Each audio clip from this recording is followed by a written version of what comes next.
জয় শ্রীহরি, শ্রী বিষ্ণু নারায়ণ। সকলকে অনেক অনেক শুভেচ্ছা।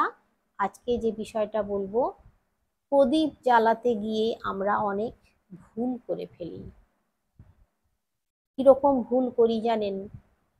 হয়তো সকালে পুজো করেছি, প্রদীপ জ্বালিয়েছি, প্রদীপটা পুরো জ্বলে গেছে, কালো হয়ে গেছে। সেই প্রদীপটাই আবার সন্ধ্যাবেলায় আমরা একটু মুছে নিয়ে জ্বালাই, তেল সলতে আবার দিয়ে জ্বালাই। এটা কিন্তু করা একেবারেই উচিত নয়। প্রদীপটাকে ভালো করে মেজে ধুয়ে মুছে তারপর নতুন করে তেল সলতে করে প্রদীপ জ্বালানো দরকার। আমরা এটা কিন্তু হামেশাই ভুল করে ফেলি। যারা ব্যবসা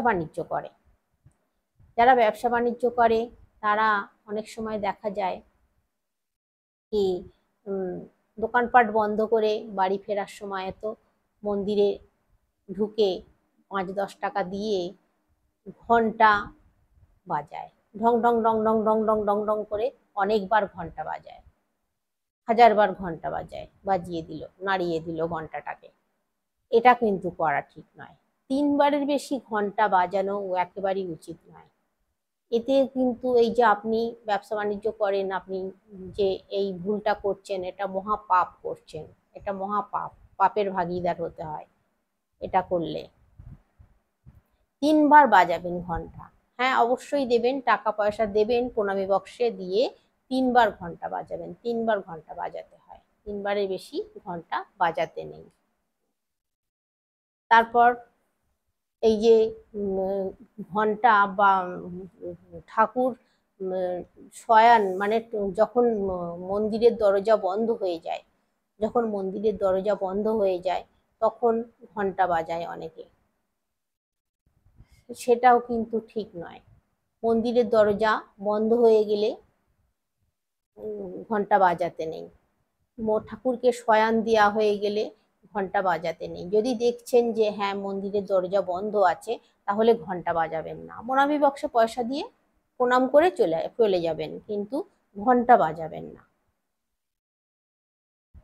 এটা মানতে হয়। এটা করলে কিন্তু মহাপাপ হয়, জানেন তো? এটা করলে কি হয়, 11টা ব্রাহ্মণের অনাহারের যে পাপটা, সেই পাপটা আপনার খাতায় জমা হবে। আর ঘন্টা কখন বাজাতে হয় জানেন? যখন পুরোহিত মন্দিরে থাকে, সাধু সন্ন্যাসীরা মন্দিরে থাকে, ভক্তরা মন্দিরে থাকে, তখন ঘন্টা বাজাতে হয়। তখন ঘন্টা বাজালে কি হয় জানেন? ওই যে তাদের যে পুণ্যটা, সেটা আপনার খাতায় জমা হয় তখন ঘন্টা বাজালে। ঘন্টা ওই জন্য বাজানোর নিয়ম আছে। ঘন্টা যাইতাই ভাবে ঘন্টা ব্যবহার করতে নেই, মহা পাপ হয়ে যায়, মহা অমঙ্গল হয়ে যায়। বাড়িতে যে ঘন্টা আমরা বাজাই না, বাড়িতে তো ঘন্টা থাকে, সকলের বাড়িতেই থাকে ঘন্টা। সেই ঘন্টার মাথায় যে গরুর মুখটা থাকে, ওই গরুর মুখটা থাকে ঘন্টা, গরুর ঘন্টা বলা হয় ওই জন্য। মুখটা যে থাকে মাথায় থাকে, তো সেই ঘন্টা বাজানো হয়। ওই ঘন্টা বাড়িতে বাজালে কি হয় জানেন তো? অনেকেই হয়তো জানেন না। সারা ভারতবর্ষে যত তীর্থস্থান আছে, সমস্ত তীর্থস্থানের যে মানে সারা ভারতবর্ষে যত তীর্থস্থান আছে, সেই ওই ঘন্টির আওয়াজ, ভারতবর্ষে যত তীর্থস্থান আছে ওই ঘন্টির আওয়াজ আমাদের পুজোর ঘরে বিরাজ করে। এই ওই ঘন্টি বাজালে ঠাকুর ঘরে ওই জন্য ঘন্টা রাখতে হয়, ঘন্টা বাজাতে হয়। ঠাকুর ঘরে ঘন্টা অবশ্যই রাখবেন, আর ঘন্টা অবশ্যই বাজাবেন, বাজিয়ে পুজো করবেন।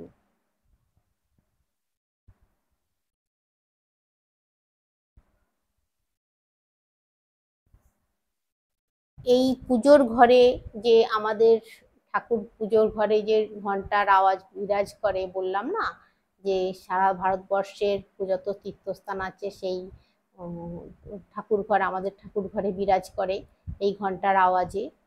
তো এটা বলা আছে শিব পুরাণে। দরকার হলে আপনারা মিলিয়ে নেবেন, শিব পুরাণটা একবার দেখে নেবেন। আমি তো বলে দিলাম এটা আছে শিব পুরাণে।